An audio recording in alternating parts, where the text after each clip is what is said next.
including my beloved Susie, what has happened to Chandra Levy, alive or dead?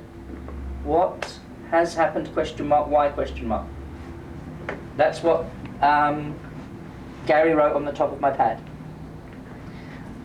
As I was falling off to sleep, I was in a helicopter, and I was taking off, and I was looking back to the ground, and I could see a waterfront with a small tributary or river or canal coming into it. I don't know whether it was a wide river or whether it was an ocean, because I couldn't see another shore. And I saw some what looked like gas storage tanks or something like that.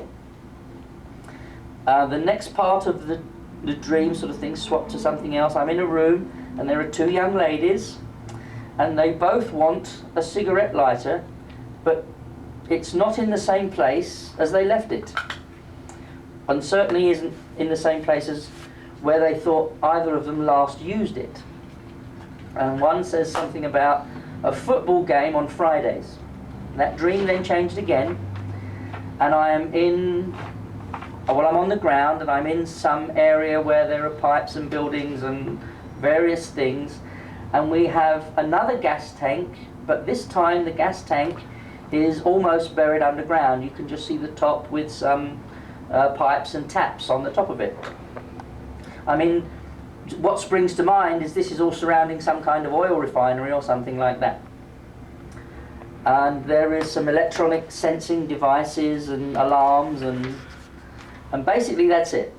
That's all I have. Now explain how it is that you... What I will say is that there are three parts to Gary's question, and there were three segments during my sleep.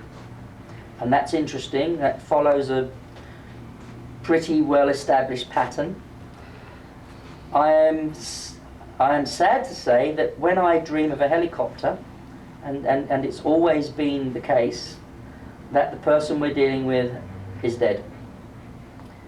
And that's about where I am at the moment. Now, if this were a Scotland Yard or other provincial force or whatever I was dealing with in the UK, we would move on. At this point, I would then ask a few what I considered pertinent questions about where this person was last seen, and perhaps whether or not there was anything that looked like this oil refinery or waterfront in that area, because that would be our starting point. But I'm afraid I know nothing about this lady other than I have heard the name of somebody missing called that, and it's been on the news in England, but I know very little else. And that's about it for the moment. But I mean, if people wanted me to go on, I would do it, but I wouldn't want to do that unless the people who are concerned with this, family-wise, wanted that to happen. And okay, well, that's up to you, and I'm available to do whatever I can if they want me to do that. Okay, shall I pass you back to Gary? Okay, thank you. Hi, Billy.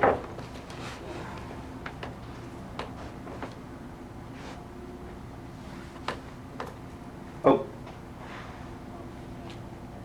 Okay.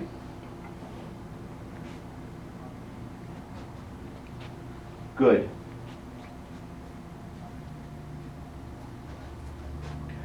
I'm on my cell phone, which is the best way to reach me. Make sure you have that number.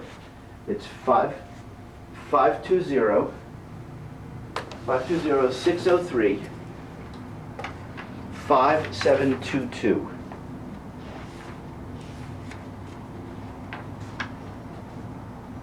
Yeah, let me give it again. It's 520 603 5722.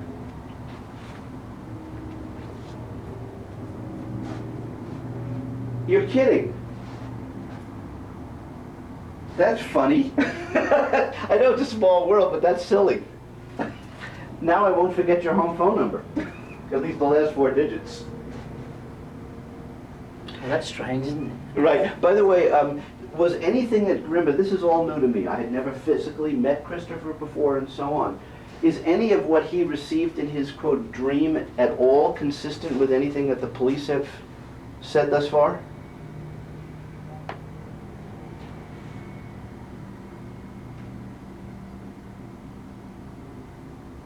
You are by a lot of water? Okay.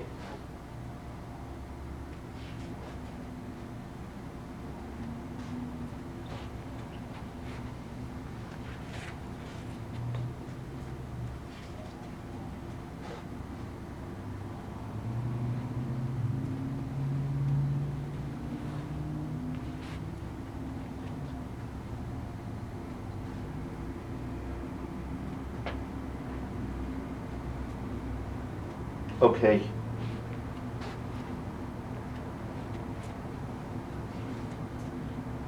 Okay. Well, believe it or not, I didn't even know where it was that she was last seen, so I didn't know if it was in California or in Maryland or wherever.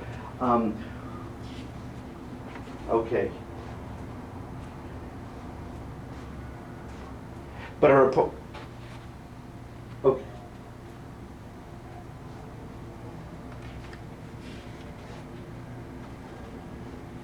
Okay, but gotcha. Mm-hmm. Okay.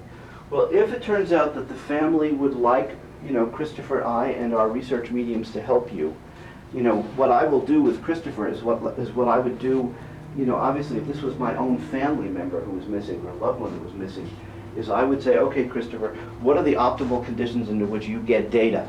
And let's use you professionally, in the best possible way that we can, and just see what happens,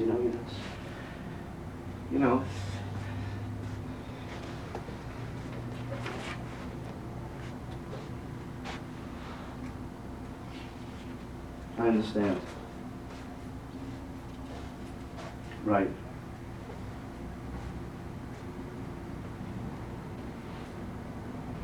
Of course. No, I can understand that, if something was received that was meaningful one way or another, it would ultimately have to be shared. But okay, as long as we're Do clear what you about like, that. as long as the family don't Yeah, mind. yes, Chris. My only criteria is whether the family object. Yeah, well, I think that's exactly what Billy was saying. Christopher was saying that his only criteria is that the family has to have a choice as to what if any information is shared. Okay.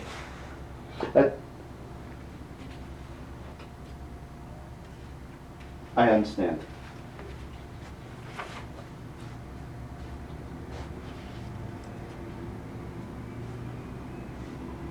Multiple people have done specials on him, apparently. Again, he'll be able to tell you, because he's...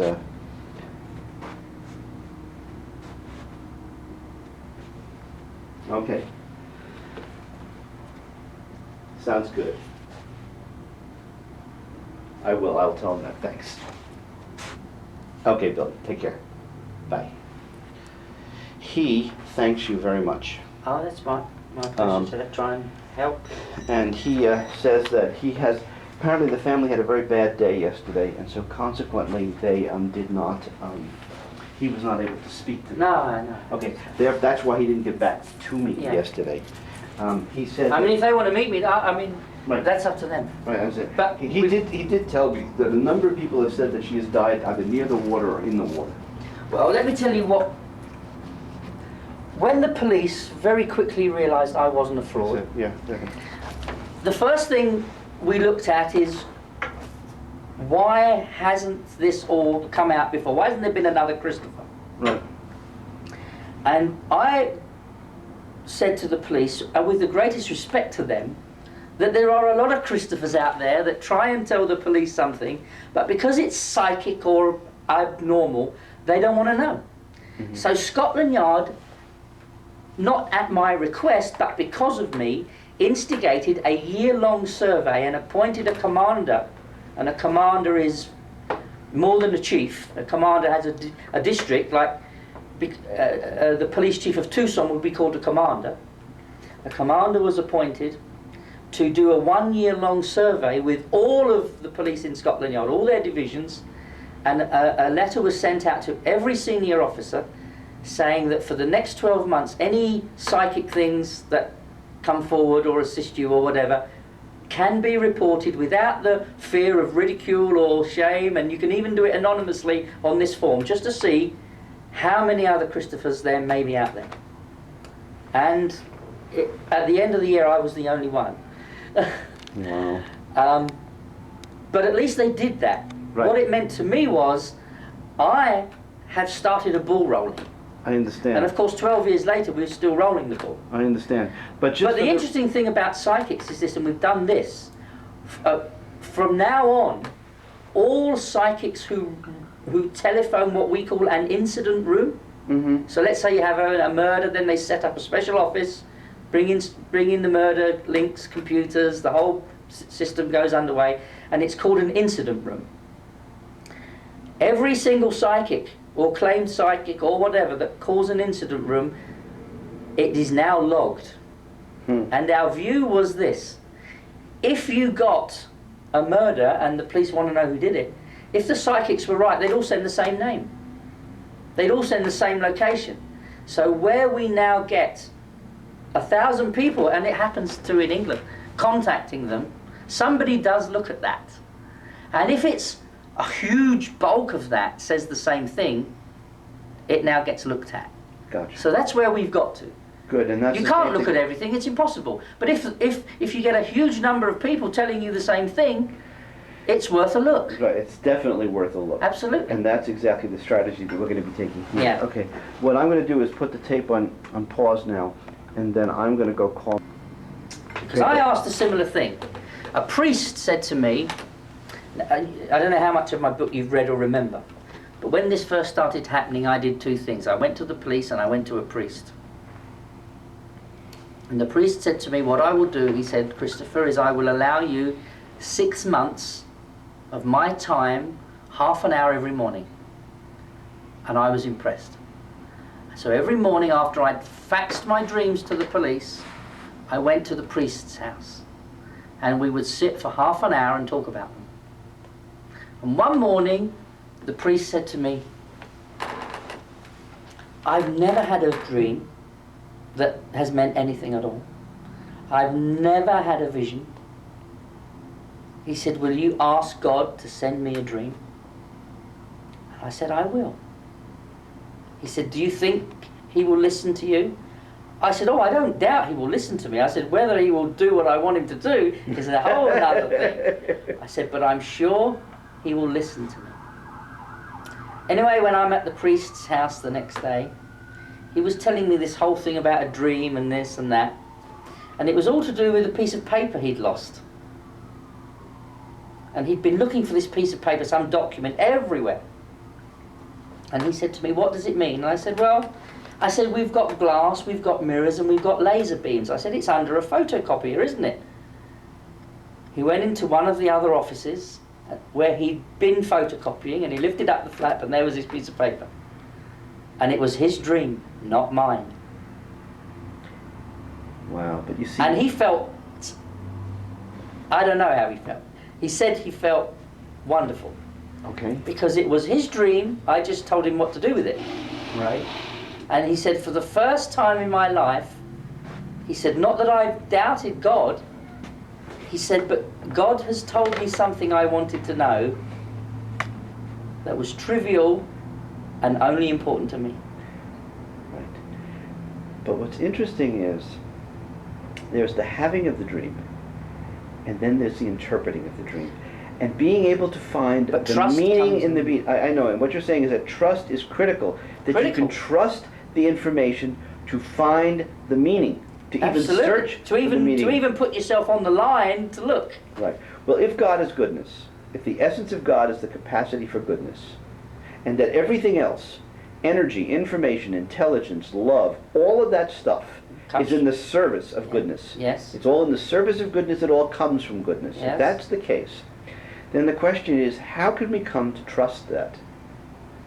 And believe it or not, Christopher, I think one of the reasons why you're here in my life is for me to finally reach that level of trust. Well, Because I was raised to be a doubter. I was educated to doubt, yes. to never trust. And I'll tell you about my trust story. But let's do a couple of things here. From the time I was 9, I had to trust. I'm on an operating table with surgeons, with my life in their hands, and my life has always been, I had to trust. The first dream about the terrorists, I had to trust that sufficiently to put my sanity, credibility and everything on the line and walk into a police station and tell them I think I know where some terrorists are because a dead soldier's told me. Right. But I mean, I didn't have a lot to lose, but you know what wisdom is? no, I've often wondered Okay, what wisdom is. let me because- tell you what I think wisdom is. Wisdom is knowing what to trust. Yeah, maybe. Wisdom is in knowing what to trust and what not to trust. Mm-hmm. Because what you don't trust everything. No, I don't. No, In fact, I think you I trust very little. Yes, you trust very little, but there are a few things That I that you trust put completely. exactly. Yes. And that's one of the reasons I think Oh. that you're as good as you are. Well, I'll tell you about Sabrina Brett, the murdered girl in the Okay. canal. I went looking for her before she died. They found her. My radio cassette recorder was in the water, and that said to me that she was alive when she went in. She Okay. told me she was, and she said the only thing she wanted me to tell the police, the only thing, apart from the funny little way that she told me who killed her, but I think they were on that track anyway. They didn't really need divine help for that. Mhm. They needed some help in knowing where she was thrown in the water. Mm-hmm. She said to me that I must make sure they understand she was alive when she went into the water. Now, when the police asked me who did it, I dreamt I was in the police cells with this big black guy who had funny shaved head, and I saw this man, and it turned out he was her pimp. She was 16 years old, and he'd been running her as a prostitute for goodness knows, I don't know how long, since she was really a little girl. And he was, to me, he represented everything that was evil. The police charged him with murder. And when I read that in the newspaper, I thought, oh my God. And I had a special meeting with Chief Inspector Hall about this. And I said, Alex, don't you understand what she is saying to me?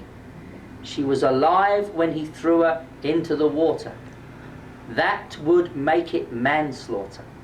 They did not use an alternative charge, and his pathologist argued successfully against the Crown pathologist that as she was alive when he went into the water, that his plea of, yes, I was her pimp, yes, I beat her up, yes, I made her have sex with men for money, yes, I took all her money, but we had this really awful argument and I didn't mean to kill her, and she fell off the bridge. He walked. And that's what she didn't want to happen. And that's why she said to me, the only thing she wanted me to tell them, make sure they understand I was alive. And that's why I saw this cassette recorder, because But he walked? he walked. As far as I know, he came to live in America. He walked. He was found not guilty of murder, because murder is premeditated killing in England, as it probably is here. We don't have first, second degrees and things like that. We have two charges. We have murder or manslaughter. Manslaughter is causing a death. Now that could be through dangerous driving. You and me could have an argument. I push you against the wall, you hit your head, you fall down. I didn't mean to kill you. You died, but it wasn't premeditated. So we have a very simple, it's either murder or manslaughter. It's one or the other. And they hadn't put on the rap sheet, as you would call it, the alternative charge for the jury to consider, because they were so confident that he'd murdered her. They were so filled with anger with this man who they wanted to lock up for the rest of his life, but they didn't listen, and he walked. Wow. And that's trust. I had it, she had it, and they didn't.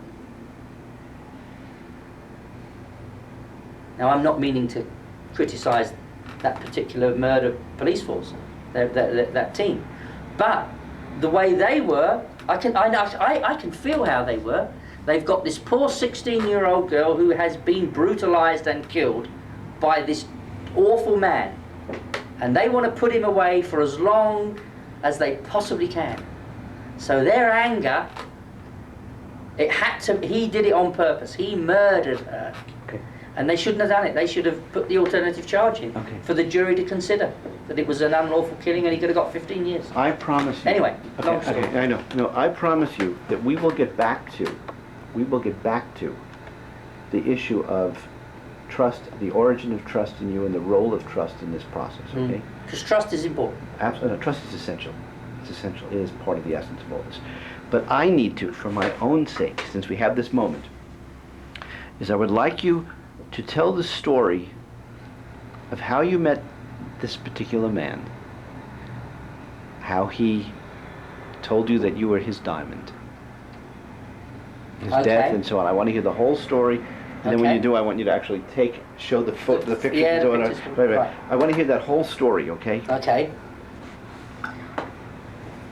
About 2 years ago now, I had been, and I still am, working on various projects, officers from the National Criminal Intelligence Service and police and customs departments.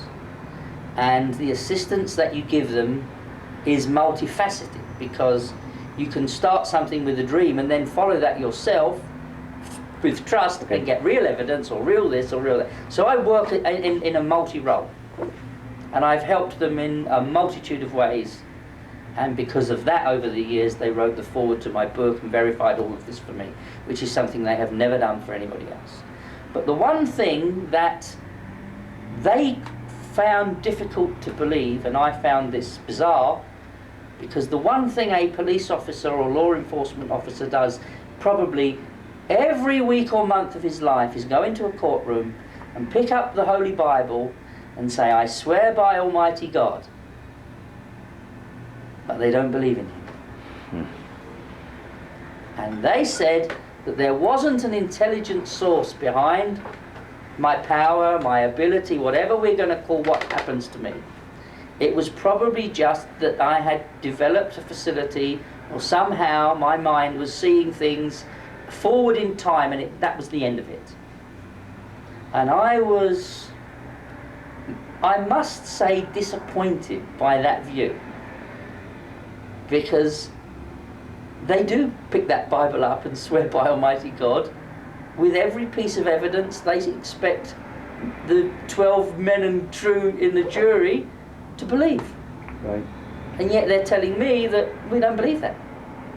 Now, I've got to put that in because it's vital in the whole thing.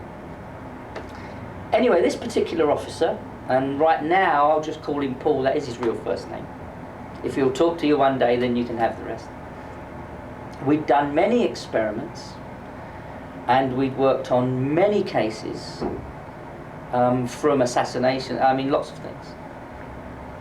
Drug smuggling and loads of stuff. He knew me very, very well. I believe he trusts me, and I believe he respects me. But we couldn't agree on this point. And he had said to me that the one thing he thought might change his mind is that if we could make a deal with somebody who hadn't yet died, but when they did die, they would do something that would be outside of seeing forward in time, because this wasn't going to happen otherwise. And I felt that might help him. But where do I find somebody? You can't just walk into a hospital to the cancer ward and find some poor guy or lady who's about to make that final journey and say, "Will you help me with a project?" So I trusted God, or the universe, or this force, or whatever this turns out to be, and actually whatever it turns out to be, my view is God's a good word for it, to help me do that. And not very long after we'd made this pact, because that's the right term really, I had a dream with my grandmother, and she took me to an old man who was dying in this dream, and she said to me, Christopher, you are going to die alone and old and in pain, maybe. But that is a long way off. This person, it's happening to now. And she said, grave within a grave. And when I woke up, I thought grave within, I wrote down grave within a grave. And then I thought I'll draw a grave, and I wrote grave in it. And I thought, well, if you draw a grave and then write grave on it, that's the headstone. I'm trying to piece this meaning. So I showed it to friends and neighbours, and one of my neighbours in an adjacent block said to me, our caretaker, or what you would call a janitor, is Mr. Grave, Ray Grave, and he's very ill. Wow. Gotta go and see him, even if we just take him something because he's ill. What happened that day is we knocked on his door, and there was no reply, and one thing led to another, and we forced the door down, and he'd been unconscious on the floor all night. And we got him rushed to hospital, and he was in hospital about 10 days, and he came home. When he came home, I befriended him. I took my family to see him. We took him food. I used to go every morning and make his tea. And the procedure in England, so that we don't sound uncaring, is the guy officially didn't have any money. He was living on a pension. And he had 3 visits a day from what we would call social workers. And they would come in the morning and get him up and give him some breakfast. They would be there because of their schedule that they had to comply with, 5 minutes. So they'd rush in, get him out of bed, put something on his tray by his wheelchair and go. And they do that 3 times a day. And that is, to me, that was shameful. But it doesn't matter. I can't change that system, but I can change what happens to Ray. And we did. And all through August, September, October, right into November, I looked after him. During that getting to know him, say that again, how long was it? It was probably August that I met him. Okay. And he died on the 3rd of November. Okay, so it was a few months. It was a few months. Got to know him. And 2 things really that are important now came out of getting to know him. One, his father had been a sailor on HMS Hood when it was sunk by the Germans in the Atlantic during the war. And he obviously knew who I was. He'd seen me on television, he'd read about me in newspapers and magazines. And we talked about his dead dad. And he said to me, did I think his dad was still there? And I felt that he was, and I told him so.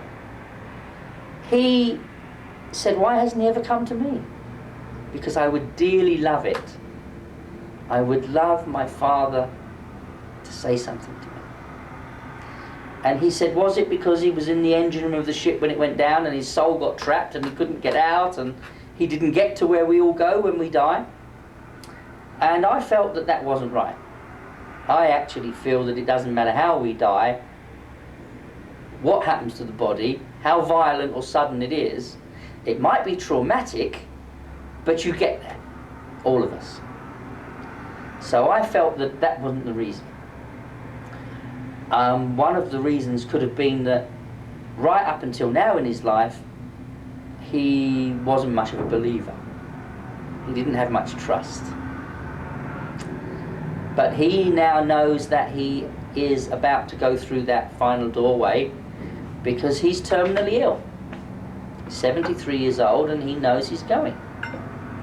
And I suppose, and this isn't meant to be unkind in any way, that the inevitability of death makes you think in a different way. Because now it's time to think about all the things you put off. And we all live our lives by putting off to tomorrow the things we don't need to worry about today, don't we? So I think that's probably what happened. So we talked, and then one morning I went to see him and he said to me, can I tell you about a dream? He said, it's actually not really a dream, but it starts off as I think it's real, but then it becomes a dream because I go to sleep. I said, well, I've had a few of those, not so many, but I've had a few of those. What happens? And he said to me, well, he said, there are 3 Germans standing in my bedroom doorway in their uniforms. He said, and they are just staring at me with blank faces. They're just looking at me. What did I think it meant? And I said, well, did you know any Germans? Know them, I said. He said, I cut the buggers in half. And I said, really? And he told me a story that he was in one of the advance groups which liberated Belsen, the prison camp in Nazi Germany, in 1944 or 5 or whenever it was. Mm. And he told me a story that he was with a soldier called Hamish, and they'd gone up in this jeep up this particular road into the camp, and they were horrified at what they'd seen, and there were various Germans waving white flags on the way up, and there was a tank, and up popped the lid, and these 3 Germans got out with their white flag, and Hamish said, let them have it. He said, and we just machine gunned them. We just cut them in half. Now, whether or not he should have done that is a whole nother ball game, and I don't want to go down that road. But the fact of the matter is, that's what he said he'd done to them. And he was worried if they would come now to take him to hell. And I told him, don't be silly. The next dream that he'd had after that discussion where they appeared, they smiled at him. And he then felt wonderfully reassured. Anyway, about, let me think, it would have been the last Saturday in August 1999. I sat with Ray and I popped the question. I asked him if he would do me a favour. And he looked at me, and if you can imagine, he's in his wheelchair, a very frail old man, can't get out without anybody's help. And I'm holding his hand, and I said, Ray, would you do something for me? And he looked at me and said, of course I would. And I'm floundering as to how to put this question to him. And he looked at me, and we're this close. And he said, I know what you're going to say. And I said, what am I going to say? He said, you want me to send you a sign, don't you? And I thought, thank the Lord I haven't got to ask him. Because he saved me that terrible shame of asking a 73-year-old war hero to do me a favour when he dies. I would have asked him, but somehow I was saved that. And I said, yes, Ray, I want you to send me a sign. And he pondered for a while, and he said, if I can, he said, at the first available opportunity, if I'm allowed to, and he added that, which was interesting, because he's now obviously accepting a God that may say, no, you can't do this. I will send you a sign. And there was silence for a minute, and I looked at him and I said, Ray. And he said yes. And he'd said to me that because I'd been a diamond to him, he would do this. And that he repeated 2 or 3 times during this conversation. And I looked at him and I said, what are you going to send? And he pondered a bit more. And he looked at me and he said it again. You've been such a diamond to me, he said. Remember those words. So when I left him that night, I went and wrote it down that Ray agreed to be a messenger from the other world. And I told my friend Paul that I'd made a deal with somebody, I think on the Monday. And On the Wednesday night, I went to bed around, I don't know, 11 o'clock, which is pretty normal for me when I'm back home in England. And the first thing that happened is I'm out of my body flying, looking down on the ambulance with Ray in it. And they're trying to, whatever they call that, with the paddles, boom, bump start him, I call it, jump start him. And then I follow him into the hospital, and it's then obvious that he's dead. And I see them cover him up and take him to the morgue. At which point in the dream, he's standing next to me and we're having a chat.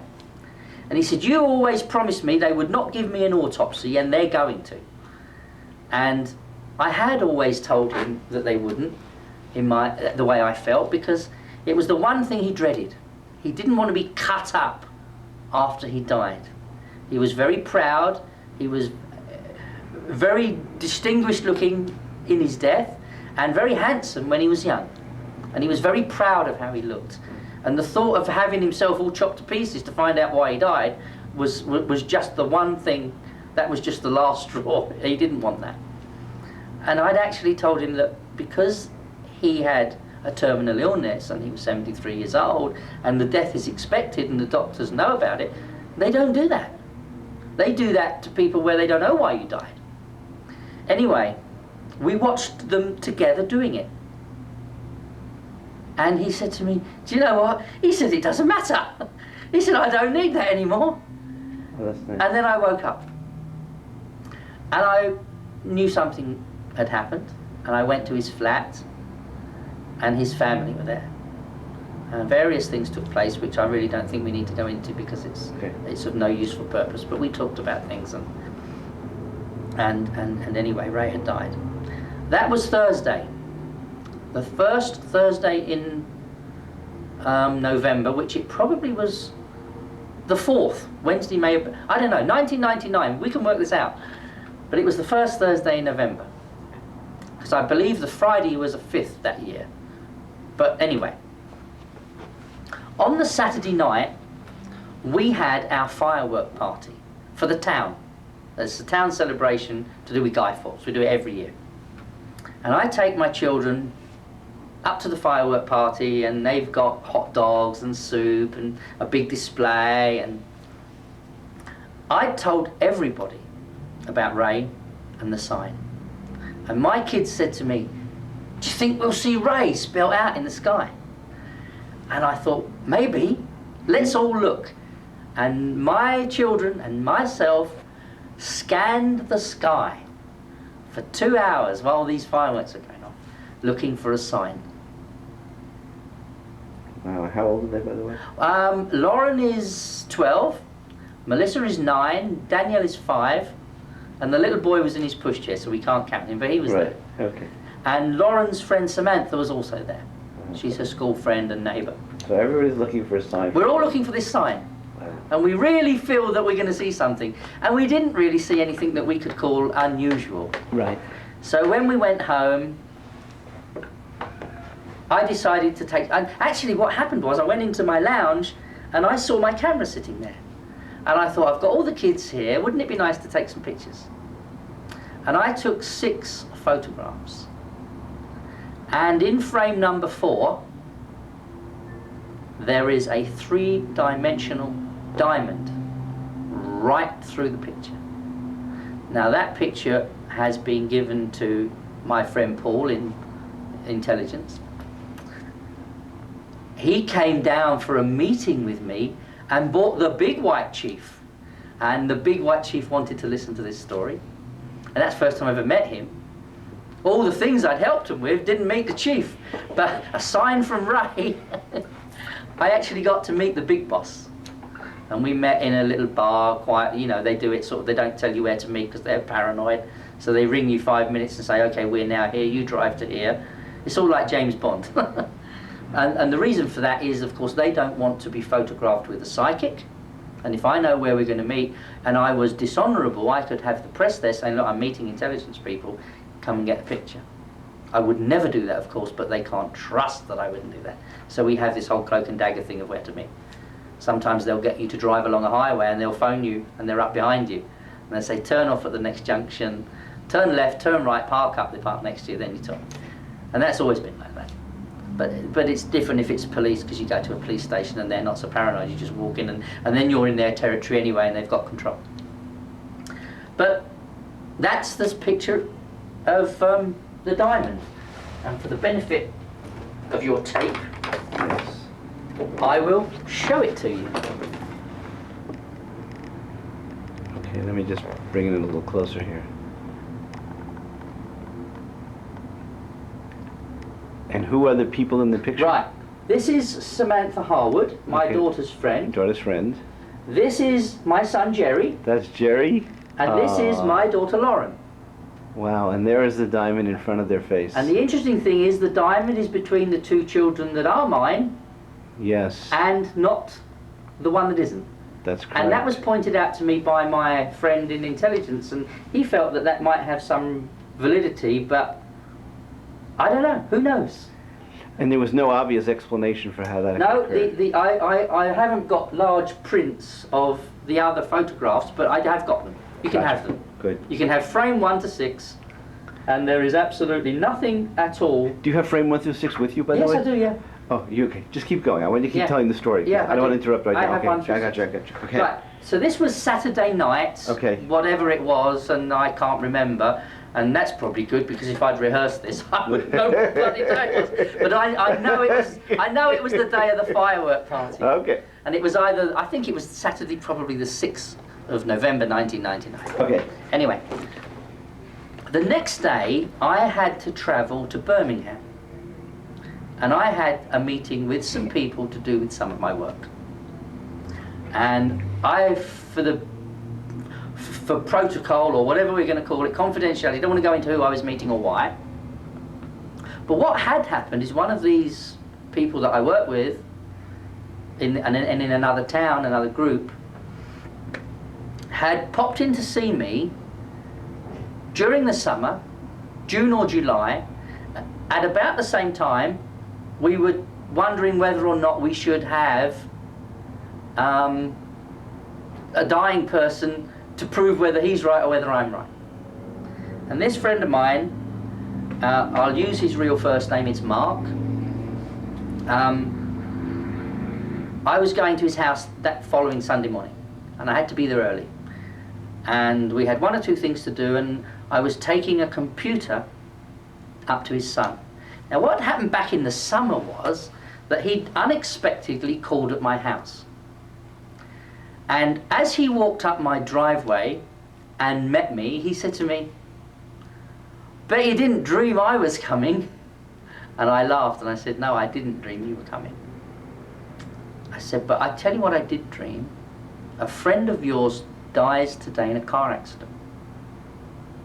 I said, "And what I would like you to do is phone all the people in your group and ask them to drive slowly." I said, "It hasn't already happened yet, has it?" He said, "No," he said. "And he ain't going to phone anybody either." And I said, "Well, just phone your best friend then, because, you know, I've got this been given to me for a reason."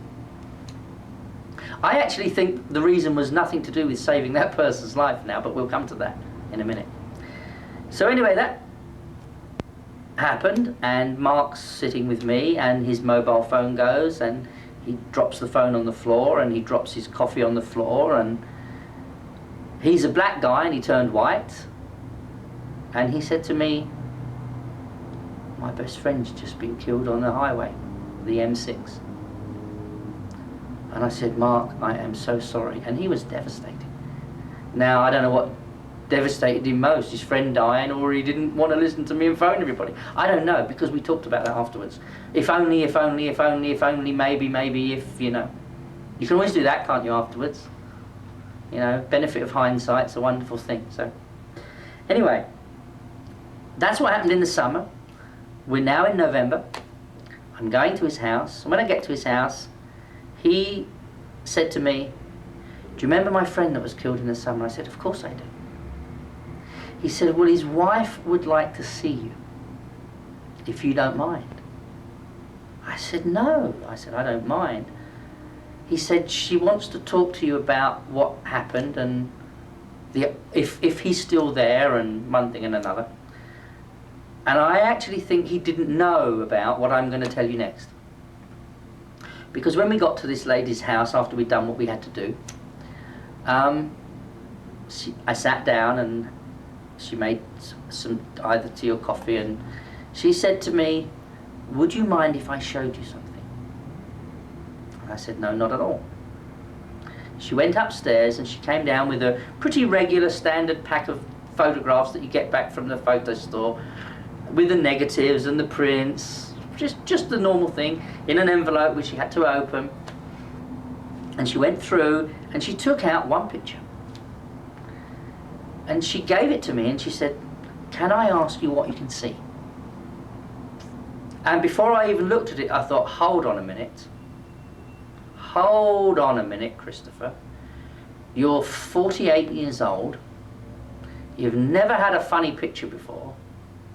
You get a diamond last night, and I think I'm about to see another one. Now, all on my journey to this other city, I'd been thinking about my diamond because I couldn't get it out of my mind. I was ecstatic that Ray had sent the sign. But the one thing that occurred to me was that it was taken on a digital camera. I had no negative. And that worried me. It worried me probably much more than it needs to, because now I've been talking to photo reconnaissance people and experts. They can actually tell if you've played with it. But I wasn't too au fait with what the coulds and couldn't be tolds were. And to me, there was no negative. And that was not good news, but never mind. It didn't detract from the story, but it might detract from examination and things like that. And here I am in a lady's house whose husband died that I predicted. And she's handed me a pack of photographs, and I'm about to look at just one of them, but I'm holding the negatives. And if there's something there, I've got them. I have got a negative if I am about to see what I think. And I looked at the picture. She said, "Can you see anything that shouldn't be there?" I said, "Who's that little boy sitting on a horse?" She said, "Exactly." And she told me the story about, I think it was her son, but not his. But that for the benefit doesn't matter. And he'd been killed. He was 9 years old, and he'd been involved in a hit and run on the way to school 6 months earlier. And what she wanted to know was this picture saying to her that he's reunited with either his dad or his stepdad? Mm-hmm. And I looked at it and I could clearly see a little child with a shirt and tie and blazer, school jacket, suit top, whatever. Right. Do you have a blow-up of that picture? I do. Let's just show it to the camera. I have it here. Mm-hmm. Yeah, and I'll fill this in. Okay. You have to put it this way. It's making light. Because of the reflections, yeah, I do that. Yeah, that's perfect. Actually, Back a bit. Oh, that's fine. I've now actually got the image Okay. in the camera. Okay. Sorry, 1 second here. No, it's okay. Okay, that's it. Good. You can go back and now show it. Okay. So here, Yeah? to me and to everybody else without exception that I have shown this to, Right. there is a little boy sitting on a horse. Right. Show the little boy. This is his face. That's his There's face. his shirt and tie and jacket. Right. And here's the head of the horse, one ear, another ear. And everybody without exception I've shown this to can see that. Right. And I've got the negative. Good. But it started to dawn on me the significance of the chain of events. Mm-hmm. Because for this chain of events to have occurred by coincidence Right. was billions and billions to one. Right. In fact, it was impossible. Right.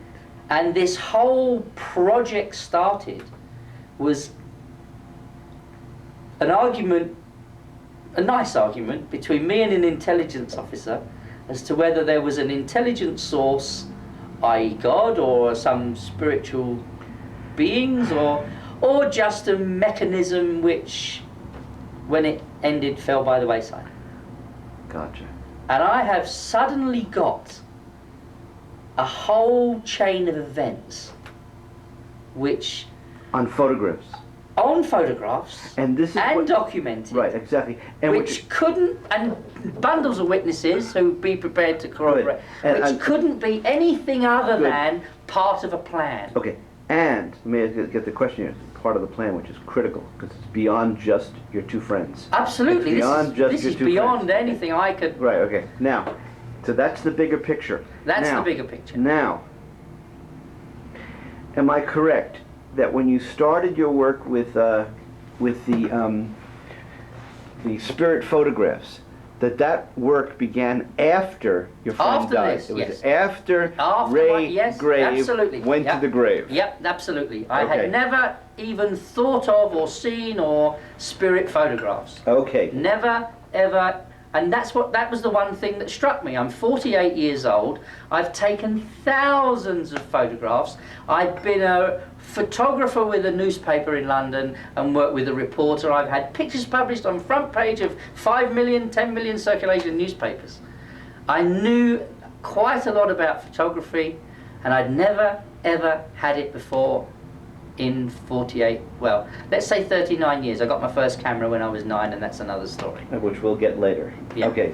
But for it to happen, Saturday night you get a diamond, you're worried about a negative, Sunday morning you get one, even better with a negative. Now you then noticed Somebody was trying to tell me. Right, but you saw something else in this picture. I did. I looked at the picture very closely, and I could see, and probably for the benefit of this camera you won't be able to. Well, that's okay, but you can just show the area. But I said to the lady, your husband, I said, did I ever meet him? Okay, let me go stop. Yeah, stop that. I asked this lady, you're rolling again? Yes, I'm rolling. Okay. I asked this lady, did I ever meet her husband? And she said she didn't think so. And I didn't think so either. Right. And I asked my friend, who knew him, who was his friend, did I ever meet him? And he said, no, definitely not. And that's how I thought it was. I thought I'd never seen this guy. I did not know who was in the coffin. Right. I had never seen the man in the coffin. Right. But I could see something very faintly next to the boy. Right. And I described what I saw. I said, did your husband sometime have a moustache? She said, yes. I said, did he have very deep lines in his face, from around the side of his nose, down past his mouth, into his chin? She said, yes. I said, did he have hair which was completely receded at the sides, but a little bit still very far forward at the top? And she said, yes. I said, he's standing next to the boy. And she couldn't see it. We had a little 7x5 photograph. Gotcha. She couldn't see it. We got my glasses off and used them as a magnifying glass, and then she begins to see it. Right. She begins to see what I'm pointing out. And I said to her, I've got to tell you a story. And I told her the whole thing about the deal, the dream, Ray, and my diamond last night. And I said, you have negatives. May I please have them? Ooh, okay. Because they're not mine. Right. And she said to me, absolutely. But I want you to make me one large blow-up in exchange for the negatives and all the rights and do what you like that goes with it. And she said, no, I don't want you to make money out of it. And I said, what I'm going to do is anybody that wants the picture can have it for free. There's no money. If they want to put money in a charity box, that's up to them. And she gave me the rights to give the picture to anybody. So we published it on an internet site so that it was free. And we published it on a site in America which was run by a lady called Stacey McArdle, and it's called Can you find it later? I can find it later, but right now it's Don't worry about it. the name of the site's gone out of my head. Don't worry about it. And we published it. You mean the whole story or the picture? No, the picture and a little bit of the story. Good, good, good. That's all I wanted to know. We published it because once we've published it on the internet, it's free. Gotcha. It's gone. Do what you like with it. Gotcha. And it's been published in newspapers and magazines worldwide since then. Okay. I mean, is it the Globe in Florida? I think they stuck it on the front page. Right, okay. But she wanted the same thing as me. She wanted the world to know what we knew, I gotcha. and that was important. No, I hear you loud and clear. You know. Anyway, you want me to go on into where this went to next with the television people and the faces and the theatre and? No, I want to save that for later. Okay. I'm going to change tape for it momentarily. Okay. And then I'm going to ask you 2 more questions, which I want to get now. Okay. So let me stop this here, okay? Yep.